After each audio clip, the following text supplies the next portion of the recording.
কয়েক বছর আগে মাননীয় মুখ্যমন্ত্রীর সদিচ্ছায় ও রাজ্য সরকারের সহযোগিতার মাধ্যমে পশ্চিমবঙ্গের প্রতিটি জেলায় আরএমজি ক্লাস্টার তৈরি হয়েছে।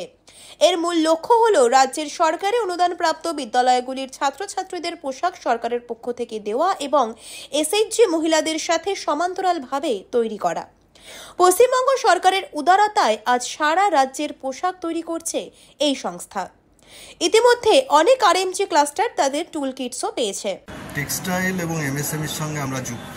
প্রথমত আমরা রেডিমেড গার্মেন্টস ক্লাস্টারের পক্ষ থেকে আজ রাজ্যের 23টা ডিস্ট্রিক্ট থেকে সমস্ত প্রতিনিধিরা এসছে। আজকে এখানে আমরা একত্রিত হয়েছে এবং সম্মেলন করছি।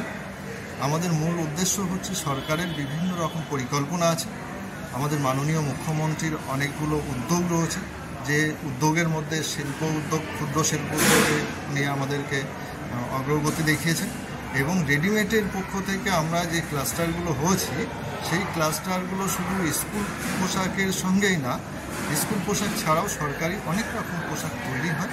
আমাদের যে দাবি মাননীয়ার কাছে বা টেক্সটাইল ডিপার্টমেন্ট বা এমএসএমইর কাছে, যে আমরা শুধু স্কুল ইউনিফর্ম না, ওর সঙ্গে সরকারি আরও অনেক কাজ আছে, পুলিশ, হসপিটাল, এরকম বিভিন্ন সংস্থা নিয়ে আমরা বিভিন্ন রকম আশাকর্মী আছে, এদের সমস্ত কাজ যেন আমরা করতে পারি এবং এই আরএমজি ক্লাস্টারগুলো একত্রিত হয়ে রাজ্যের বিভিন্ন জায়গায় যেন আমরা কর্মসংস্থান আনতে পারি।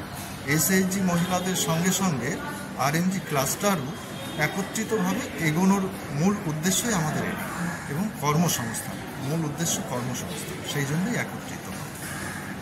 এখনও মনে করছি সফলতার পথে আমরা এখানে সরকারি আধিকারিকদের ডেকেছি, textile director, textiles of MSME এবং ডিরেক্টর, ইনাদেরকে আমরা ডেকেছি।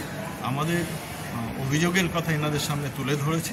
রাজ্যে যেমন আপনি দেখতে পেয়েছেন যে কোথায় দার্জিলিং, সেখান থেকে বয়স্ক মহিলা দিদিরাও আমাদের আজকে এসছে, আর মিরিক থেকে এসছে, মালদা, মুর্শিদাবাদ, নদিয়া, উত্তর 24 পরগনা, দক্ষিণ 24 পরগনা, সমস্ত জায়গার লোক। এটা আমরা একটা গ্রুপ করে একত্রিত হয়ে এই জায়গায় এসেছি এবং সবাই যেভাবে আবেদন জানিয়েছি, আশা করছি আগামী দিনে আরও ফলপ্রসূ হবে এবং কর্মসংস্থান সেইভাবে বৃদ্ধি পাবে। পশ্চিমবাংলায় সরকারি স্কুলের ড্রেস এবং আশাকর্মীদের ড্রেস এবং আইসিডিএসের ড্রেস এবং সার্বিকভাবে হসপিটালের ড্রেস, এবং প্রশ্ন হচ্ছে যে এই ড্রেসের বাইরে কি আপনারা কিছু ভাবছেন? এই ড্রেসের বাইরে আমরা বিভিন্ন কোম্পানির সঙ্গে ইতিমধ্যে যোগাযোগ হয়েছে। আমরা টেক্সটাইলকে বলেছি যে বড় বড় কোম্পানির সঙ্গে যদি আমরা টাই আপ করতে পারি, আমরা প্রোডাকশান করতে পারি, তাহলে আমাদের আরও বেশি কর্মসংস্থান হবে। তো সে বিষয়েও আজকে এখানে এসছেন পাল চৌধুরী স্যার বলে একজন, আপনারা দেখলেন, উনি ওনার ইন্টারাকশন দিলেন, উনি ওনার কর্মসংস্থান সম্পর্কে বললেন এবং উনি কাপড় তৈরি করেন, সেই সম্পর্কে আমাদেরকে আরও বিস্তারিত জানাচ্ছে যে আগামী দিনে এই সমস্ত দিকেও আমরা এগোতে পারি বা বিভিন্ন কোম্পানির সঙ্গে টাই আপ সরকারটা করতে পারে, এটা আমাদের ভাবনা। আরেকটা প্রশ্ন, এই আপনাদের এই টেক্সটাইল এই এমএসএমই এই ক্লাস্টারে মোট কতজন সারা পশ্চিমবাংলায় এমপ্লয় জেনারেট করেন আপনার, মোটামুটি আনুমানিক একটা কতজন? এইটা সঠিক বলা খুব টাফ। আমরা আজকে এখানে হাজির হয়েছি 95টা আরএমজি ক্লাস্টারের প্রতিনিধি মাত্র, সারা রাজ্য থেকে 95 আরএমজি প্রতিনিধি আজকে এখানে উপস্থিত হয়েছে। এক একটা আরএমজিতে 50 জন 60 জন ইউনিট নিয়ে, কোনো জায়গায় 100 জন ইউনিট নিয়েও এক একটা আরএমজি হয়েছে, অর্থাৎ কয়েক হাজার বলতে পারি এত মানুষের সঙ্গে যুক্ত আছে, সেটা সংখ্যায় বলা খুবই কঠিন।